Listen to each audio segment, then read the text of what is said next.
তোমার চিন্তা নেই, পেছনে লোক নেই, যেগুলো বলে যাচ্ছে লোক থাকবে না ভাইপো না রিনি।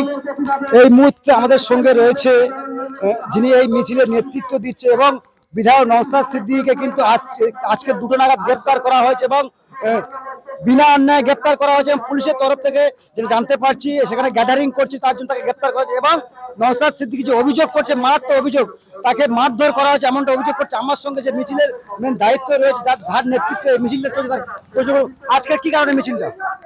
আপনারা প্রত্যেক অবগত আছেন, আজকের মূলত আমাদের আইএসএফ এর ইন্ডিয়ান সেকুলার ফ্রন্ট সহ আর অন্যান্য সাংগঠনিক দলের সংগঠিত মঞ্চে নেতৃত্বে বা ব্যবস্থাপনায় যে ওয়াকম সংশোধনী বিল 2025 বাতিলের দাবিতে এবং যে এসআইআর নামে যে জনগণের নাগরিক হয়রানি তার প্রতিবাদে এবং যে বিভিন্ন রাজ্যে আমাদের যে বাংলা শ্রমিকদের যে হেনস্থা হচ্ছে তারই প্রতিবাদে মূলত আরো আনুষঙ্গিক অনেক বিষয় ছিল, তারই প্রতিবাদে আজকে আমাদের শান্তিপূর্ণ ধর্নাময় ছিল ধর্মতলায়।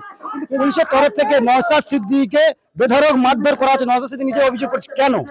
বাস্তবে ঠিকই শুনেছেন এবং আমরা জানি ওখানে আমাদের সম্পূর্ণ শান্তিপূর্ণ ধর্নাময় ছিল, কিন্তু এই অমানবিক যে শাসক আর শাসকের চটিচাটা পুলিশ আজকের এই শান্তিপূর্ণ ধর্নামঞ্চে গিয়ে উপস্থিত হওয়ার আগে আমার নওশাদ ভাইজানকে বেধড়ক মারধর করে কিলঘুষি মারে এবং তারপরে আনুষঙ্গিক আমাদের আরো যারা নেতৃত্ব ছিলেন তাদের সাথে অমানবিক আচরণ করে অ্যারেস্ট করে।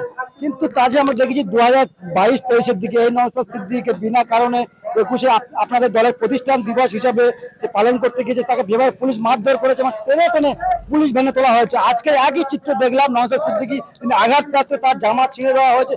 সরকার এত কেন নওশাদ সিদ্দিকীকে দেখে ভয়? আমি তো এটুকু বলবো, এটা তো দিনের আলোর মধ্যে পরিষ্কার, যেটা হচ্ছে দিদির ঘুম হয়ে আছে বর্তমান সময়ে। দিদি যদি কেউ অন্যতম গোলা কাটা সেটা হচ্ছে নওশাদ সিদ্দিকী। তবে এটুকু আমরা চ্যানেল মাধ্যমে মানে বলে দিচ্ছি, ধরাকে সরা মনে করেনি। আগামী দিন এই যে ব্যবহারটা করা হয়েছে আমাদের প্যারিপ্রিয় ভাইজানের সঙ্গে, আগামী দিন এর কি করতে হয় বা আইনানুগ ব্যবস্থা বা সংবিধান সাথে নিয়ে কি ব্যবস্থা করতে হয় সেটা আগামী দিন আমরা মানুষকে সাথে নিয়ে বুঝে দেবো। কিন্তু অনেকে বলছে, তাদের অনেকে বলছে যে আজকের আইএসএফ এর সুযোগ পেয়ে শাসক ঘাপলা করেছে, কারণ সুযোগটা এই জন্য পেয়েছে নওশাদ সিদ্দিকী তার দলের বিশিষ্ট কর্মীদেরকে জানাননি। তিনি আজকের আলোচনা না করে ধর্ণা মঞ্চে গিয়েছিলেন, একার মতো করে তিনি সমস্ত দলকে ডেকে আন্দোলন করছেন। অনেকে মনে করছে যে সুযোগ পেয়ে নওশাদ সিদ্দিকী থাবা বসেছে। ওরা সম্পূর্ণ ভুল। তবে আমি এটুকু বলতে পারি, যদি আমাদের সম্পূর্ণ আমাদের যে আইএসএফ এর বর্তমান যে ক্ষমতা, যদি সম্পূর্ণ ক্ষমতা পেয়ে আমরা আজকে সমস্ত লোক নিয়ে ধর্মতল যেতাম, এটুকু বলতে পারি। দিদির গুরু হারাম হয়েছে, তো দিদির পুলিশের ক্ষমতা ছিল নওশাদ ভাইজানের গায়ে হাত দেবে। কিন্তু আমরা বলতে চাইছি এর রাজ্যে কিন্তু 77টা বিজেপির বিধায়ক রয়েছে, তাদের উপরে না আক্রমণে বারবার আইএসএফ বিধায়ক নওশাদ সিদ্দিকীর উপর আক্রমণটা কেন? এটা তো দিনের আলমটা পরিষ্কার, খেলা তো ওখানে। আজকের নাম মাত্র বাইরে শুভেন্দু এই বলছে সেই বলছে 72টা বিজেপি এমএলএ, কিন্তু দেখুন সেই ঘুরে ফিরে একমাত্র নওশাদই যত বিরোধী, যত প্রোগ্রাম, যত যাই বিরোধী, একমাত্র নওশাদ সিদ্দিকীর বিরুদ্ধে। কিন্তু অনেকে বলছে যে বিশেষ করে শওকত মোল্লা, ক্যানিং পূর্বের বিধায়ক শওকত মোল্লা, তিনি বলছেন যে আইএসএফ এর কোনো মাথা নেই। কি বলবেন? আচ্ছা কি বলবো না, আপনি ভালো লেগে কথা বললেন। উনি তো একটা নটোরিয়াস ক্রিমিনাল, ওর কথা গুরুত্ব দেওয়া মনে হয় বোকামি করা, ওর সময় কোনো করার দরকার নেই। আমরা দেখেছি ভাঙড়ে গতকাল হাই মাদ্রাসা নির্বাচন ছিল, সেখানে হাই মাদ্রাসা নির্বাচনকে নমিনেশন করতে দেন আইএসএফ পক্ষ থেকে যে অভিযোগ করা হচ্ছে, সেখানে বিনা প্রতিদ্বন্দ্বিতা তৃণমূল কংগ্রেস জয়ী হয়েছে এবং শওকত মোল্লা তিনি তাদেরকে প্রার্থীদের যারা ছিলেন জয়ী হয়েছে তাদেরকে ফুলের মালা পরাচ্ছেন। কি বলবেন, এটা কি গণতন্ত্র? এই যে আজ বাংলা গণতন্ত্র সার্বিক দিদি, আজকে আমার অভয় বোন বিচার পেল না, আজকে আমার ঢোলা আবু সিদ্দিক সেও বিচার পেল না। আর দেখুন না, আমাদের সাবির মল্লিক শুরু করে আর এই যে নটোরিয়াস ক্রিমিনাল কথা বলছেন, ওর কথা কি বলবো? ওর তো দোকান কাটা, মানুষের একান্ত দোকান কাটা, রাস্তায় মাছ দিয়ে যায়, তো লাজলজ্জা বলে কিছু নেই।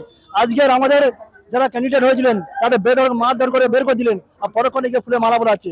এর চেয়ে লজ্জার কি আছে? আজ বাংলা গণতন্ত্র বলে কিছু আছে কি? আমরা দেখলাম বেশ কয়েকদিন আগে তৃণমূল কংগ্রেসের নেতা রাজ্জাক খান নামে তিনি নেতা, তৃণমূল কংগ্রেসের নেতা ভাঙড়ে, তাকে হত্যা করা হলো তৃণমূল কংগ্রেসের কিছু লোক নাকি, এমনটা অভিযোগ আইএসএফ করছে। এখনো পর্যন্ত তার কোনো বিচার পায়নি এবং তারা স্ত্রীকে চাকরি দিয়ে কি রাজ্য সরকার সেটিং করে নিয়েছে। এটি বলছেন আমার ভারতের মহান ভারত, সংবিধান মহান, আমাদের আইনের প্রতি ভরসা আছে, আস্থা আছে। তবে আমি এটুকু জানি, আজ নয় কাল এর ঠিক হিসাব আমরা আইনানুগ এর হিসাব ঠিক পেয়ে যাবো। অনেকে এখান থেকে হুঁশিয়ারি দিচ্ছে যে 24 ঘন্টার মধ্যে যদি আইএসএফ বিধায়ক নওশাদ সিদ্দিকীকে না ছাড়া হয় পুরো বাংলা স্তব্ধ করে দেওয়া হবে। ঠিকই বলেছেন, তবে আজ শুধু এটুকু বলে দিচ্ছি আপনার মাধ্যমে, আজকে সব খেলা দেখানো হলো। আজ যদি না ছাড়ে আগামী দিন শুধু আমাদের ঢোলা নয়, প্রত্যেকটা ব্লক থেকে শুরু করে গ্রাম থেকে শুরু করে প্রত্যেকটা ওয়ার্ডে শুরু করে সব জায়গায় গণ আন্দোলন। এটা কি টেলার? অবশ্যই এটা টেলার, পিকচার আগে বাকি। তো দেখতে পারলে আমার সঙ্গে ছিলেন যিনি দায়িত্ব রয়েছেন, তিনি ছিলেন। আমার মিছিলটা দেখাতে বলবো। আইএসএফ এর তরফ থেকে কিন্তু মিছিলটা করা হচ্ছে। এখানে গ্যাদারিং করছে তারা। এই মুহূর্তে তিন মাথা রাস্তায় তারা কিন্তু গ্যাদারিং করছে। ক্যামেরা দেখাতে বলবো। এই মুহূর্তে তিন মাথা রাস্তা কিন্তু অবরোধ করার চেষ্টা করছে। এই মুহূর্তে কিন্তু আইএসএফ এর যে র্যালিকে দেখাতে বলবো। এই মুহূর্তে কিন্তু আইএসএফ এর পক্ষ থেকে তারা কিন্তু এখানে নওশাদ সিদ্দিকীর ছবি তারা লাগিয়ে কিন্তু এই মুহূর্তে নওশাদ সিদ্দিকীর ছবি লাগিয়ে তারা আন্দোলন করতে। একটাই দাবি, নওশাদ সিদ্দিকীর মুক্তির দাবি তারা আছে। কি চাইছেন আপনারা? আমরা চাইছি ভাইজানকে তাড়াতাড়ি মুক্তি। তারা চাইছেন ভাইজানকে তাড়াতাড়ি মুক্তি দিতে পারে। এখন অনেকেই হুঁশিয়ার দিচ্ছে ভাইজানকে না মুক্তি দিলে 24 ঘন্টার মধ্যে তারা বাংলায় স্তব্ধ করে দেবে।